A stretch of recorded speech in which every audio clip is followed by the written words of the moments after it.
আসসালামু আলাইকুম। অনামিকার পথ চলা চ্যানেলে সবাইকে স্বাগতম। বন্ধুরা, দীর্ঘ অনেকদিন পর আপনাদের মাঝে আমি অনামিকা ফিরে এসেছি। আমি জানি না আপনারা কি আমার জন্য কেউ অপেক্ষা করেছেন কিনা, কিন্তু আমার মন কিন্তু চাইছিল আপনাদের সাথে কথা বলি, আপনাদেরকে একটি নতুন ভিডিও আপলোড করি। কিন্তু বন্ধুরা, যারা আমার ভিডিও মাঝে মধ্যে দেখেন, যে বন্ধুরা আমার সাথে ছিলেন, তারা বলতে পারবেন আমার মানসিক এবং পারিবারিক অবস্থা কিরকম। সেজন্যই আসলে আসতে পারিনি। তো যাই হোক, আজকে অনেকদিন পর আমি আপনাদের মাঝে এই সকালটা, সুন্দর সকালটা আপনাদেরকে নিয়েই শুরু করে দিলাম। আজকে সকালটা অনেক বেশি ভালো লেগেছিল আমার, তাই ক্যামেরা বন্দি করে রাখলাম আপনাদের জন্যই। বন্ধুরা, আমি বারান্দায় দাঁড়িয়ে আছি। আমার বাসা থেকে বাইরের দৃশ্যটা আমি খুব ভালোভাবে দেখছিলাম। অনেক বৃষ্টি হচ্ছিল, তো খুব ভালো লাগছিল। থমথমে একটা পরিবেশ, হালকা হালকা বৃষ্টি, আবার কখনো ভারী বৃষ্টি। তো বৃষ্টিটা দেখে মনে হলো আপনাদেরকে একটু শেয়ার করে দিই। তো বৃষ্টিটা আমি ক্যামেরাবন্দি করে নিয়েছি। যাই হোক, আমার বৃষ্টি দেখা শেষ, আপনাদেরকেও শেয়ার করা শেষ। এখন চলে এসেছি আমি আমার বেডরুমে। আর আমি হালকা পাতলা একটা নাস্তা করে নিচ্ছি আমার বড় মেয়েকে নিয়ে, পরোটা এবং দুধ চা। আজকের নাস্তা আমাদের এটাই ছিল বন্ধুরা। এরপর হচ্ছে আমি দুপুরের জন্য হালকা পাতলা কিছু আয়োজন করেছি। 2-3টা রেসিপি আজকে কোনোভাবে করা হবে আমার বাসায়, আমিই করব। এই যে হচ্ছে আমি কলমি শাক কেটে নিয়েছি। আমার বাসায় যে হেল্প করে আমাকে কাজে, সেই বোনটাকে আমি কিছুদিন ধরে রাখছি না। আসলে আমি একটু প্রবলেমে আছি টাকা পয়সা নিয়ে। লজ্জা করে লাভ নেই। আপনারা হয়তো অনেক বড় মনের এবং অনেক ভারী মাপের মানুষ, আপনাদের সবার অনেক বেশি কিছু আছে, আভিজাত্য, টাকা পয়সা সব কিছু। কিন্তু বর্তমানে আমার অবস্থা সেরকম কিছুই না। যদিও অনেক বেশি ভালো ফ্যামিলি থেকে এসেছি আমি, কিন্তু সময় একরকম যায় না।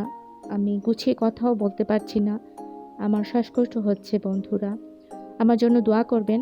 তো আসলে আমি মেন্টালি অনেক বেশি আপসেট থাকি। পারিবারিক শারীরিক সমস্যা, বিভিন্ন সমস্যায় জর্জরিত আমার জীবন হয়ে গেছে। তারপর আলহামদুলিল্লাহ ডাল ভাত খেয়ে বেঁচে আছি বাচ্চাদেরকে নিয়ে। তো এখন আমার কলমি শাকটা কাটা হয়ে গেছিল। দেখেছেন আমি খুব অল্প তেলে পেঁয়াজ, রসুন কুচি, লাল মরিচ কেটে দিয়েছি শাকে।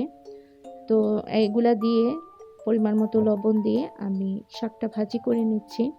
খুবই সাধারণভাবে আমি শাকটা ভাজি করছি। বন্ধুরা, সবাই আমাকে একটু সাপোর্ট করবেন।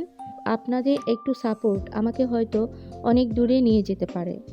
আর সবার প্রথম আমাকে যিনি সৃষ্টি করেছেন, আমাদের সৃষ্টিকর্তা, তিনি যদি আমাকে দয়া করেন, তারপর হচ্ছে আপনাদের ভালোবাসা আমাকে অনেক দূর নিয়ে যেতে পারে।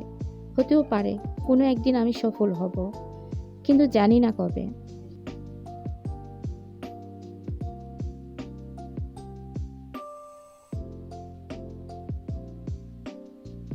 তো বন্ধুরা, আমার শাক ভাজি শেষ। এখন হচ্ছে আমি আরেকটি রান্না করব।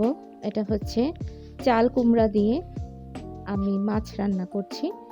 এই রেসিপিটা আপনাদের সাথে একটু শেয়ার করে নিয়েছি। তো মশলা আসলে যা যা দেয়া দরকার, হলুদ, মরিচ, ধনিয়া গুঁড়ো, লবণ, তেল, সব কিছু আমি পরিমাণ মতো দিয়ে মশলাটাকে কষিয়ে নিয়েছি অল্প তেলে। আমি সবসময় তেলটা একটু কম ব্যবহার করি। জানি না কেউ লক্ষ্য করেছেন কিনা, তবে তেলটা আমাদের জন্য খুবই ক্ষতিকারক, সবাই তো জানেন। বন্ধুরা, ভিডিওর এই পর্যায়ে এসে সবাইকে বলতে চাচ্ছি, আপনি কি আমার ভিডিওতে লাইক দিয়েছেন? আমার ভিডিওর কোনো অংশ যদি আপনার মনে একটু জায়গা করে নিয়ে থাকে, তাহলে অবশ্যই আমার মতো এই মানুষটাকে, এই অবহেলিত অসহায় মানুষটিকে একটু সাপোর্ট করবেন, একটা লাইক দিবেন।